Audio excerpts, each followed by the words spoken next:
So the final verdict on this is used motor oil tight stacked, and I did some research on the used motor oil trick, and apparently what happens is it soaks into the board and then it provides dimensional stability so it doesn't swell up when it dries out, and then it doesn't expand when it gets wet. So that's kind of thing. It's got about 3 coats of used motor oil. You can kind of see it's soaking in a little bit here. It's got to do a little bit more, but overall I'm pretty pleased. I got this thing welded in and painted up, which holds the boards down, so this trailer should last a really long time. And I've got these guys, they're tacked in. I didn't want a lip here so I can slide stuff off easily, but that seems to be a good solution to that. Those are just some tech screws screwed in, so easy change, but overall I'm pleased with that.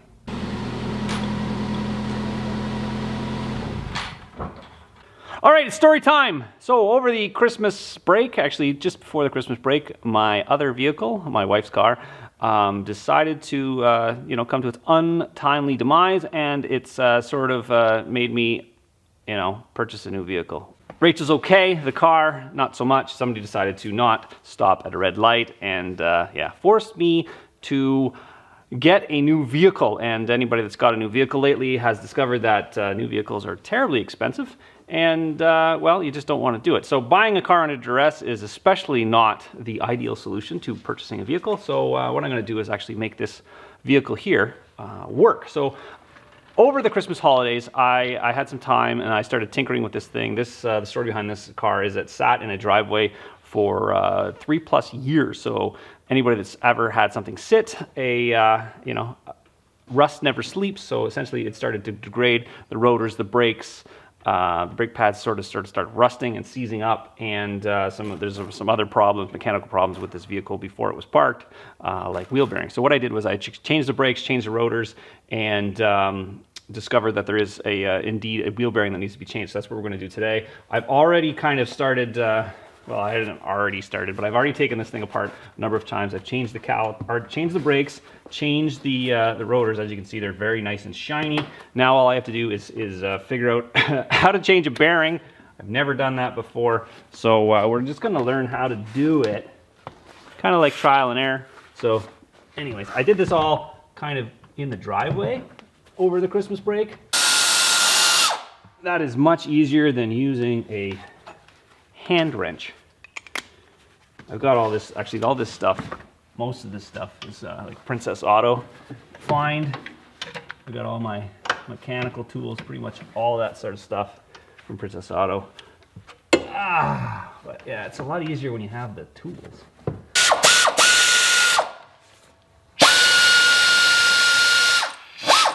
What I've discovered about auto repair is that there is a lot of tutorials on YouTube on how to actually fix a lot of things.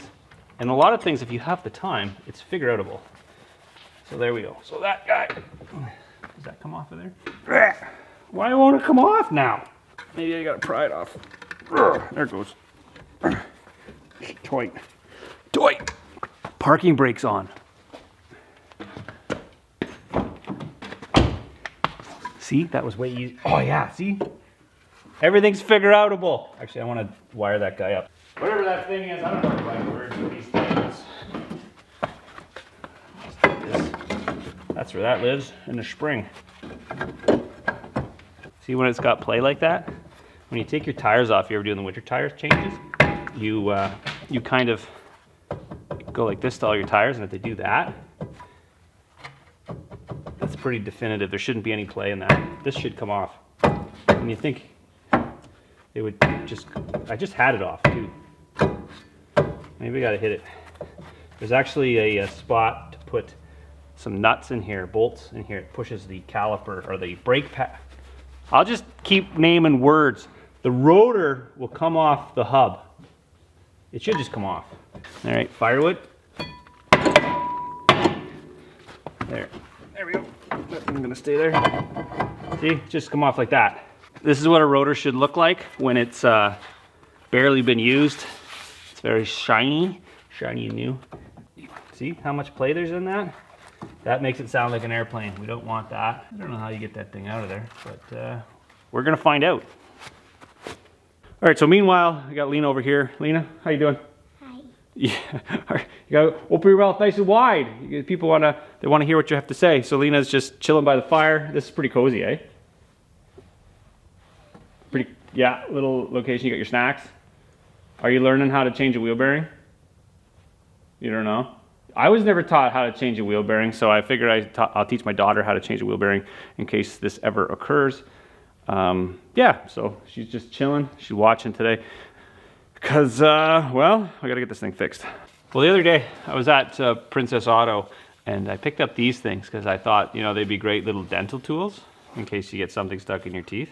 And now I think I know what they're, the 6-piece pick set. It's kind of those things that you never know you need until you need it and then you don't have it. So I picked it up. So like this little guy here, I think will be ideal. There's like a little plastic thingamajigger here.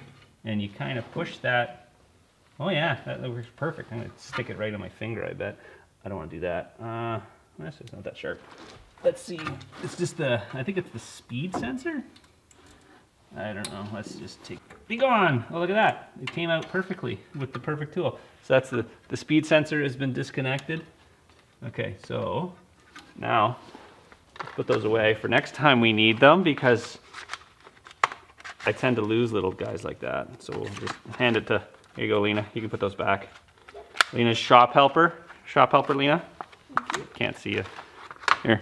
Do you know where you're going to put those? Where are you going to put those? Just on your side of the bench. On my side of the bench. You got your side of the bench? Yeah. What are you doing on your side of the bench? Not much. I was just organizing it over there. Sweet. I need an organization. You got your work gloves for Christmas? Yeah. Yeah? Have you broken them in yet? They stretch a little bit. Like you were saying, they're too small, right? But you want them to fit your hands tight. I can't really get this one finger down. Well, because you're not long enough yet. Look, you got to get a longer little baby finger. There you go. Perfect. All right, you can put those guys away. We're gonna take this thing apart. My public service announcement is you don't want to do this with your new bearing. With the old bearing, it's okay. By that, I mean use an impact wrench.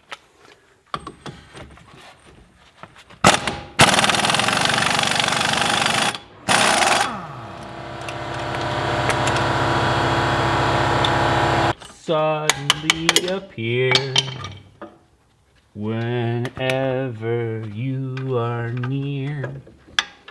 What? Why do birds suddenly appear? I don't know. Why do birds dreaming of a white Christmas? 17 millimeter. Righty tighty, lefty loosey. Ah. Why doesn't that want to come out? Oh! Why?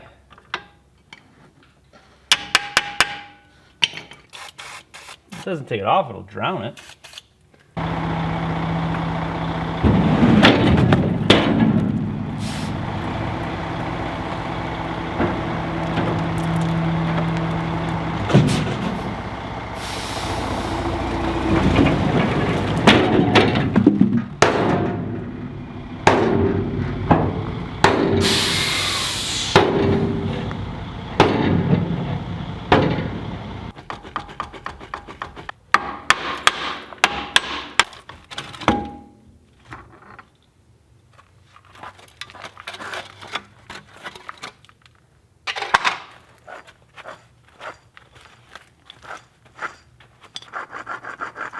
Well, a good way to test these things is to take them out and spin them. Can you hear that? And this is the new one.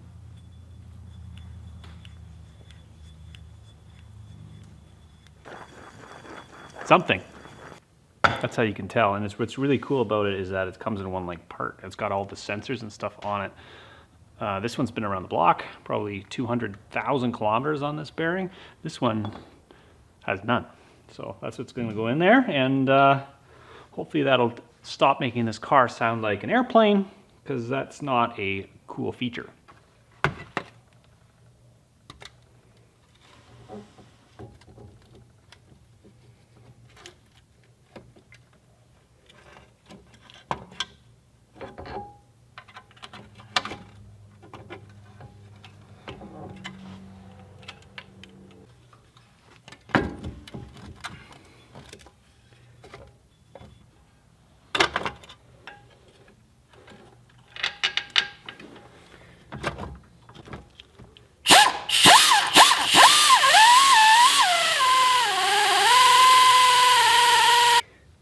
stuff is an anti-seizing compound, and that will probably prevent the rotor from seizing to this hub.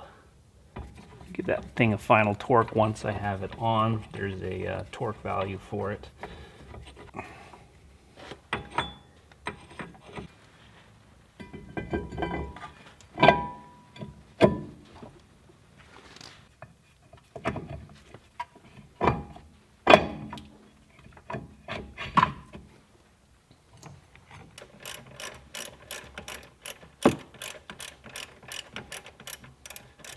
All right, well, the wheel's back on. Everything is torqued back to its specs. You guys can Google that sort of thing, or you can watch YouTube videos on exactly how to change your wheel bearing. I found that project to be quite simple. It was kind of, you know, a little daunting when I first thought changing bearings, but really it comes as a hub. It's kind of like parts replacement.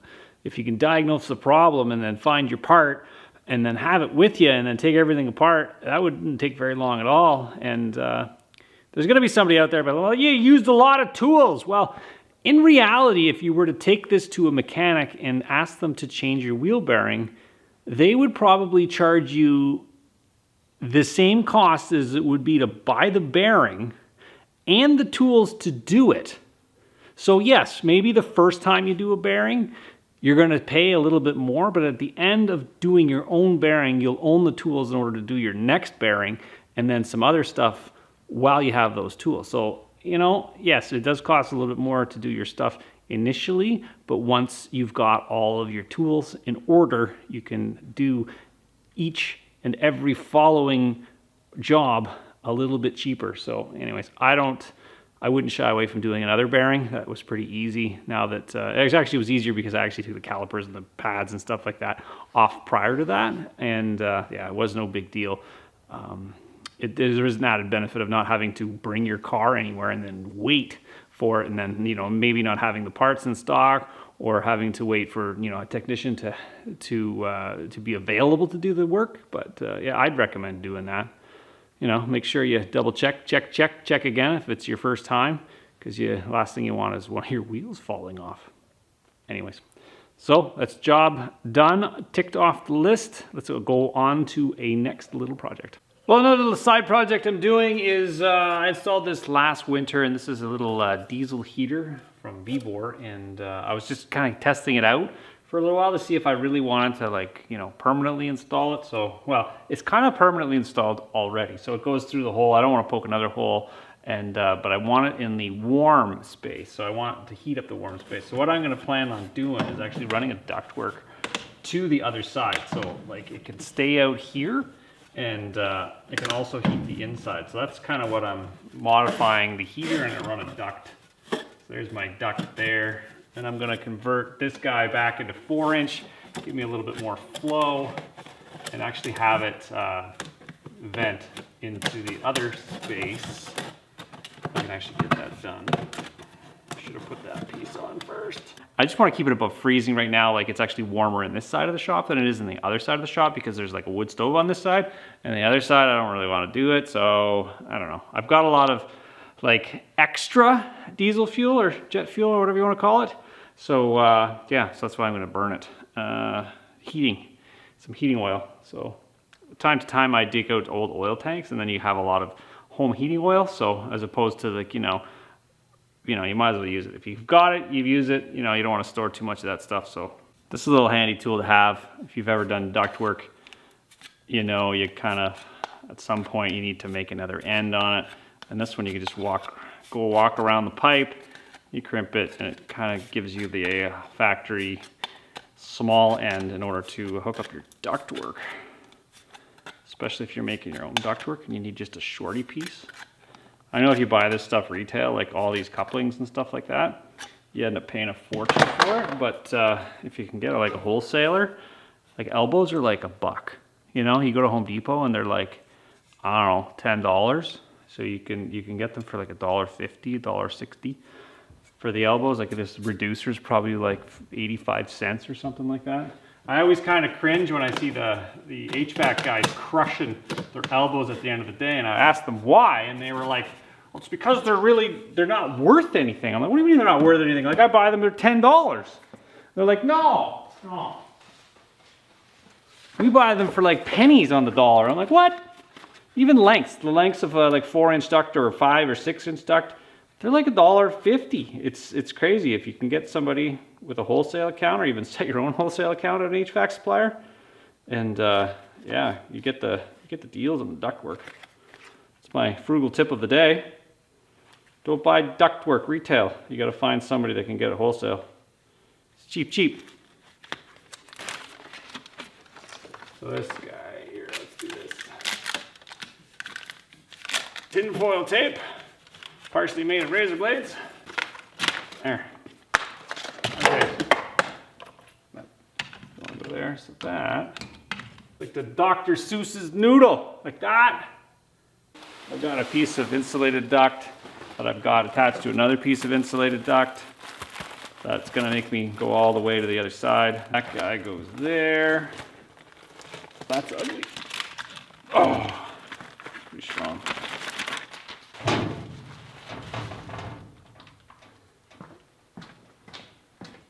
Now that I got the duct run, I just gotta poke a hole through it. Have you guys seen these guys? The Diablo hole saws with the chuck on them? Look, you got the mandrel, and it's like a quick connect on the thing. There, just like that. And then we got that thing stuck in the end, and you always try to fight it. You just kind of pop the hole out, and I just used to push it out. But like, this is like a game changer for hole saws. So that's the plan there. Hopefully I don't hit anything on the wall, because that would suck a lot. So that duct's gonna go right about there. Oh yeah, styrofoam.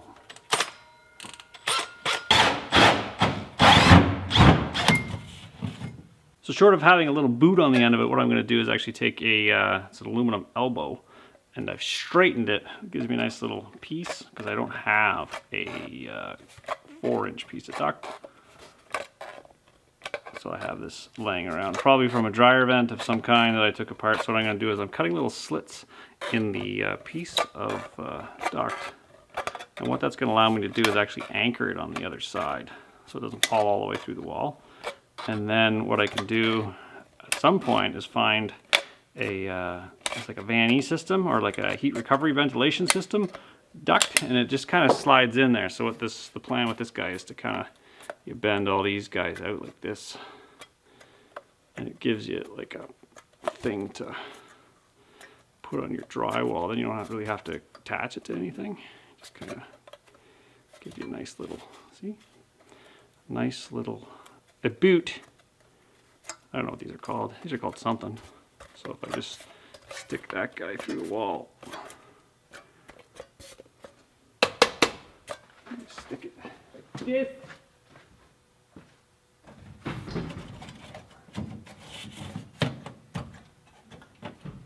There, now I just have to tape that guy on, and I have insulated heat. Now I just put it like that. I gotta get some tape. Alright, got it fired up on high. My plan is to actually move this thermostat inside. I just gotta extend some wires to get it over there so it's connected. This is actually quite warm, and so it's venting all the way along here, which isn't too far. And then on the other side of this door, vents in here. Now, if I wanted to be super efficient, I could put a cold air return and actually have it cycle through the heater. And one of the primary reasons why I mounted it there is because I don't want to really listen to it. So you can hear it. You can't really hear it when it's outside and the door's closed. So that's the idea there. Currently inside the shop, it is 5 degrees Celsius. I don't know what that is in Fahrenheit, but it's not very warm. So I'm gonna let that run for a little while. And we'll check back, see what we get up to just by having that little tiny diesel heater in this giant space. All right, so a guy dropped off some logs. He wants some decking wood, which is for his trailer. It's odd that when, you know, you do one trailer, then people get the word that they have other things. So this is what he wants milled into 1.5-inch planks by 8-inch wide for his trailer deck. So hopefully we can get that done for him today. Hey Frankie, what do you think? Can you get that stick? Get this stick. Pull it off for me. Pull it off. I'm not sure what our yield is going to be because there's so many knots on this stuff. Ideally you want like a clean trunk, but we'll see. It's really slippery today. Got a little freezing rain going on.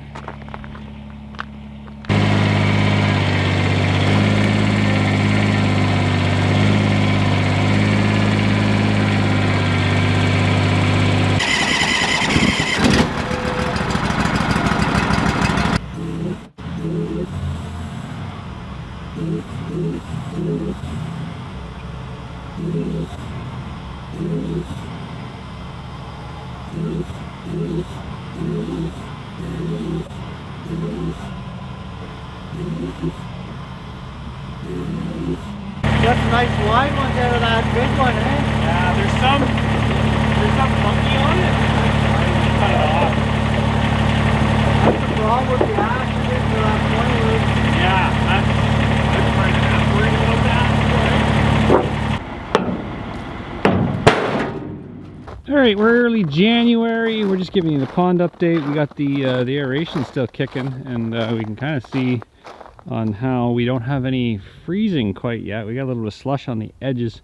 We've got our Cabela's Bass Pro Shops little duck bobbing around over there. You can see him just kind of moving. So that's actually attached to the aeration. So yeah, the water appears to be somewhat clear. Still, we've had quite a bit of rain, which is unusual for kind of January rain. You still see it. It's not super cloudy by any stretch, but we still have quite a few fish still in there. Chris has been diligently fishing them out here and there to try to get rid of them before we let that freeze for ice skating season. Fling her up. There you go. It's a small one. Oh, barely. It's barely. Yeah, pliers are right here. That's a small one. I think the small ones, for some reason, are the only ones that are left. The small ones and massive ones. Ideally, we have like a really hard freeze before the snow attaches, because what happens is you get this sort of stuff here, which is kind of like a curling rink, and it's really hard to skate on. So we might leave this another couple of weeks or even a week longer, just kind of let the hard cold come in, and then the whole thing will freeze and it'll be like a perfectly flat, like glass-like surface to skate on. If anybody's ever skated on an outdoor rink, you know it's kind of a struggle, so we'll probably leave that for a little while longer. Otherwise you just end up having a big slushy mess. It is difficult at times to maintain an outdoor rink. So anyways, that's currently the update on that. Well, while I'm walking up, I'd probably give you a little bit of update on Don. Don is he's doing well. He's kind of resting. He's kind of doing a little moderate physical activity every day, walking and stuff, trying to keep his heart rate below 120. Because you guys may not know, this is actually quite hilly property, and walking down is okay, but walking up, you're going up like 100 feet uphill. And it kind of gets me winded, so I don't need, like Don's usually big as a tank, so it doesn't really affect him that much. But I do recall us, you know, dragging a sled up here on this trail being extra hard to maneuver. But anyways, he's resting, he's doing well. He appreciates the donations to the GoFundMe. We met our goal, so that'll go a long way in helping him with his added costs of not being able to do much and just laying low. So medications and travel expenses and whatnot, follow-up appointments. That's the reason. I don't know what my heart rate is. I should check it. It doesn't ever looks like it's uphill on camera, but anyways, he's doing well. Give you an update on that. We got some more projects we gotta take care of. The honey-do list keeps getting longer. Winter's kind of life in hard mode. Hey Frankie, you always kind of got to do something. You got to load fires, you got to move snow, you got to, you know, maintain vehicles. Salt tends to kill them, but anyways, living the dream, right?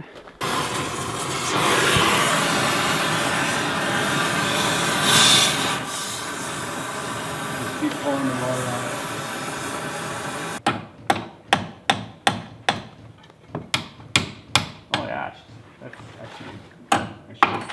German 13.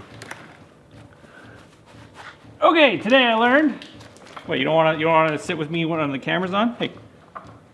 Today I learned that torches or oxyacetylene torches are useful. We would heated up that nut, and we were able to take it off, which is easy peasy. Next time I'm gonna try that first.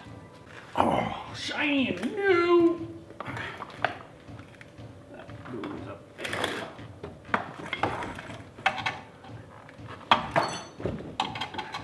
Well, while I wait for the part to get shipped nearly across the country from another, I guess, depot, they indicated that they had a left strut in stock. So they sent me the left strut, but it turns out the left strut was actually boxed wrong. So it was actually the right strut in a left box. So they're going to send me the proper left strut in a left box, and then I'll have a right one, because I wanted both, but they only said they had one. So anyways, mix up. So anyways, we're moving on to the honey-do list, which is heated floors.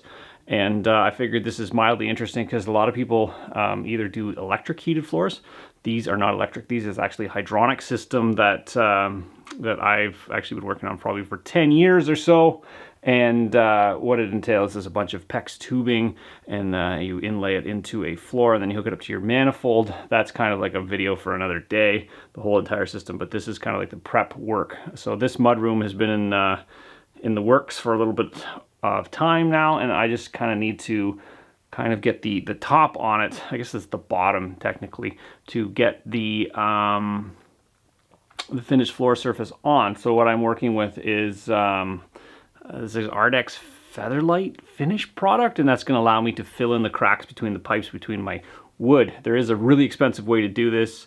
It's called like Viega board, and it allows you to actually clip your pipes into it and create yourself a nice heated floor that way. But as you guys may know, I am on the rather cheap side. So what I do is I actually take old the surfaces of pallet wood, which is like 3/4 marine grade plywood, and I cut it into paddles, and then I take those paddles and screw them down into a pattern where the PEX tubing can actually sit inside, and then you're left with like a little bit of a gap that you have to fill. If you're going to do ceramic tile, what you would do is I would thin set on top of that and put cement board. In this case, I'm putting like a either a loose lay or a stick down like 100% vinyl, because it is a mud room at the end of the day. So that's what I'm going to do is probably, I want to keep, and also I'm limited to headroom, so I don't really want to put that much material on top of it. So that's what I'm going to do. So just thin it out ever so slightly, and then I'm going to put like a sheet of steel on top as a heat transfer plate. If that all makes sense for you, I'm going to show you the process of actually installing the thin set, or the Ardex Featherlight, which I got a bag of it for like $1 or something like that. So I'm going to try that stuff just to see how it works. It says it's fast at like 15 minutes. So hopefully should make short work of this process and make a nice solid floor for my my next step, which is the finish. So if you look really closely here, you can see there's a little bit of a gap. I could, in theory, cut that, you know, a little chunk in there and place it, but I figure it's actually better to have some sort of heavy material there, or like a thermal mass. So if we have some concrete, because a lot of guys, what they'll do is they'll do like they'll do this pipe inside styrofoam. Underneath here, I have so there's OSB, which is oriented strand board or chipboard. You guys hate that stuff. And then underneath that, there's a thermal bubble wrap reflective barrier that is basically going to heat or reflect the heat back up. And then there is Roxel insulation underneath that, and then my cladding, which is underneath that. So yeah, this should be a really toasty floor once it's done.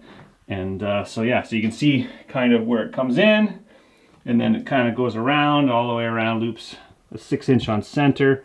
And anyways, what I actually did was, in order it flips up a little bit, I added some hot glue, and that keeps the pipe in while it's going to be mortared in place. But yeah, so this is just skid pallet wood that's screwed down. So this is actually, I guess it's a labor intensive process, but the materials are rather cheap. This is a thermal PEX, not a thermal PEX. This is a PEX that is designed for closed loop systems. My system is not a closed loop, so it's extra good with the oxygen barrier. If we want to get really technical, even though I don't need an oxygen barrier, this stuff works for that way. A lot of the times you'll see it and it's red. It doesn't necessarily mean you need to use the red stuff. You just got to check to make sure that the stuff you're using is suitable for your application. All right, it's go time. I don't know how long I got to work with this stuff. It looks a lot like sheetrock 45. Oh, the trowel's nice.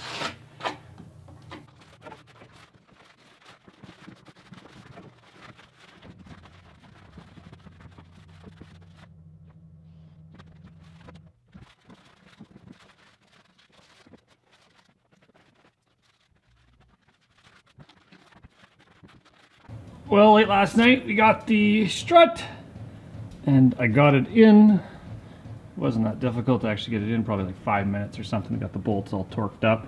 Just doing the double check just to make sure everything's secure. This is the only one that really causes problems, which is the, I'm not sure what that little bar is. Maybe you guys probably know. Stabilizer bar. This little Allen thing, it's kind of a poor design. It was all rusted. We ended up heating it up and yeah, get everything back together. And I noticed is this thing actually is new to the other one that didn't have this thing. I think that's a damper to probably prevent knocking in the future, which is kind of a neat little feature. Anyways, just the wheels got to go back on this thing on a little test drive. All right, so there we go. We got the ash. He's securing it to the trailer. As you can see, although it doesn't show very big on camera, it's massive. You can see all the little sections. You're gonna sand this all out and plane it and varnish it, right? Oh yeah, of course. Yeah?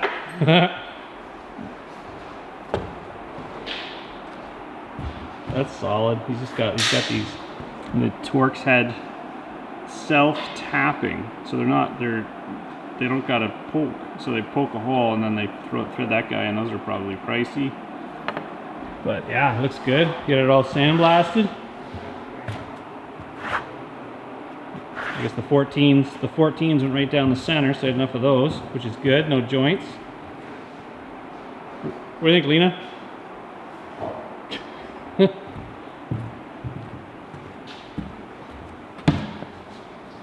You know, it's crazy. It's like Bass Pro Shops in here. Look at that. He's got all the... That's a giant moose, I think. Did you get that one? No, my buddies didn't fit in his house. Doesn't fit in his house. The wife said it doesn't fit in the house. That one's huge. That's the only one I didn't get. Okay. Those are cool. Yeah, you go to Cabela's Bass Pro and he's got them all on the wall. It's just like that's a successful hunt. I don't think that's one hunt, but hey, I thought it was like a suit, like you would It's like you, the whole hide and then the head. yeah.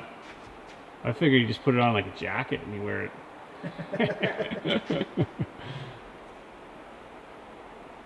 Well, put it all back together, and well, as it turns out, there's still a clunking. So I don't know what else is there left to change, but then everything seemed tight. Maybe you guys got some ideas. This is a Suzuki SX4 2013. Maybe you guys have ideas on what to change going forward. I can't seem to diagnose it. I don't think it's super critical. It's one of those things you just turn the radio up and carry on with life. I don't know. What do you guys think? All right, well, back in the shop, and well, I'm a very stubborn individual, and I've decided that I'm going to chase this knock forever. I don't even know if I can chase it forever. I'm running out of parts to change.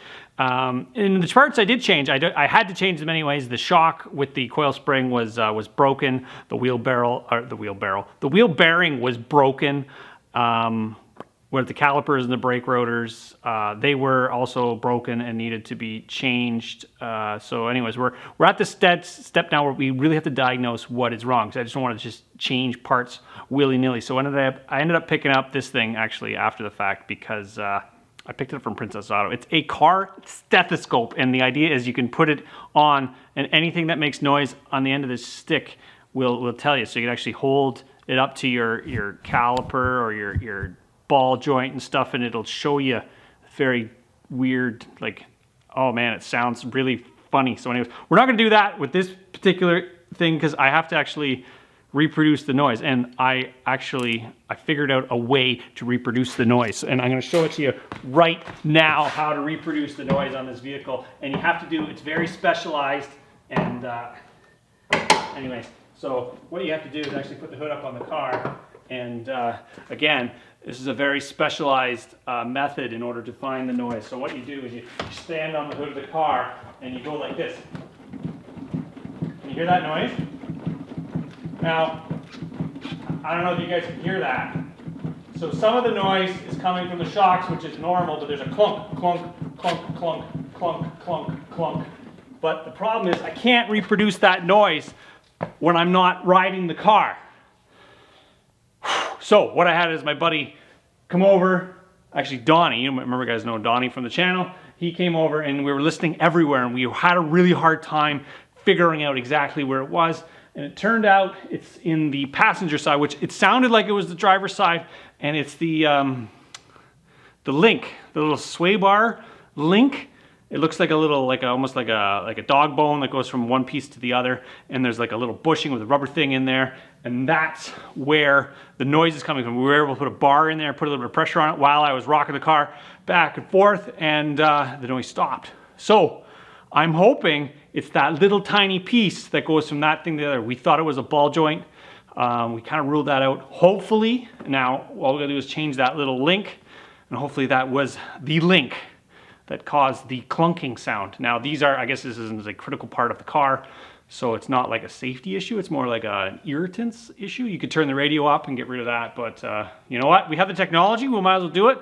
And the labor currently is free, so that really brings the car repair bill down significantly. This is what a sway bar link looks like.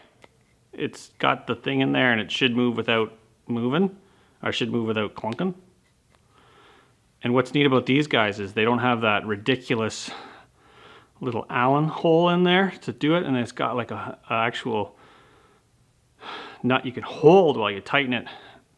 And it's also got a grease nipple, which you can grease these things as a thing. Because what I've been told and what I've been asking around is that usually like the cheaper versions don't have a grease nipple on there, and they're just basically consumable. You just keep changing them out. But this is a Moog. A Moog, hopefully that's a good brand name. You can get your car parts pretty much anywhere, like CarQuest, Canadian Tire. There was another one online. I saw Rock Auto, but that took a long time to order that stuff. So my local guy had this thing available. So I'm gonna put this thing in. I got both sides, but I'm gonna actually just do one side, take it for a rip, and see if it fixes my clunk, because at this point of the game, I'm really irritated with that clunk. All right, so this is my other sway bar. This is what it looks like. And well, it's supposed to be bent like that, I don't know. Anyways, but like, I turned them and everything seems tight. Other than it kind of knocks when it gets to the end, I'm sure that's probably fine. I had to cut it off. I'm not convinced that this is the part that needs to be replaced, but it needs to be replaced now because I cut it off. I think it's the actual bushings in the sway bar, and I'll show you why. All right, so if you look back there, you can see there's a bushing, and if I take this sway bar and go like this, you can hear a clunk.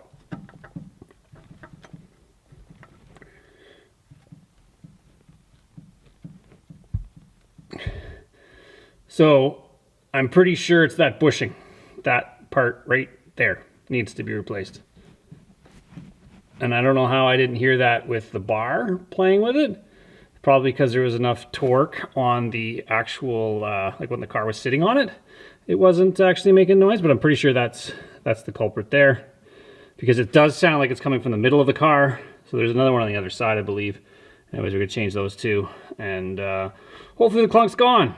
All right, well, I was able to actually jerry-rig a bushing out of an old electrical glove, and I cut it to size and I actually put it around the sway bar arm just as a temporary kind of fix to prevent the knocking, and I put the sway bar link in, and the knocking stopped. So it definitely was the bushing on the sway bar and not the actual sway bar links.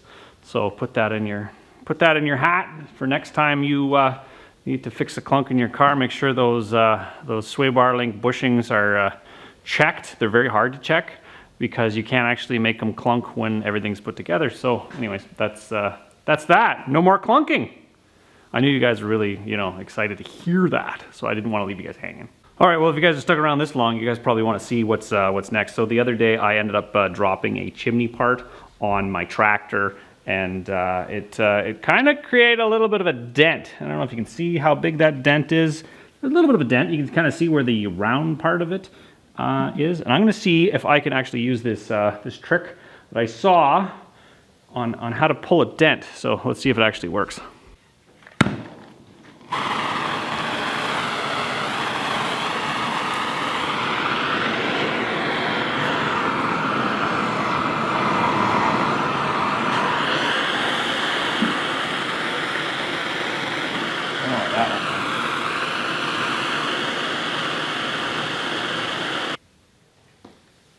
All right, here goes nothing.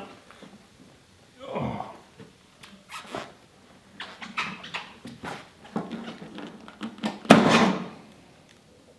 That didn't work. Maybe I gotta clean it better.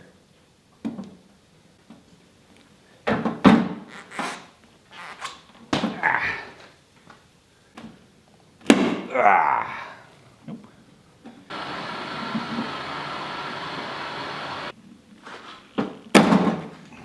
Make a new dent.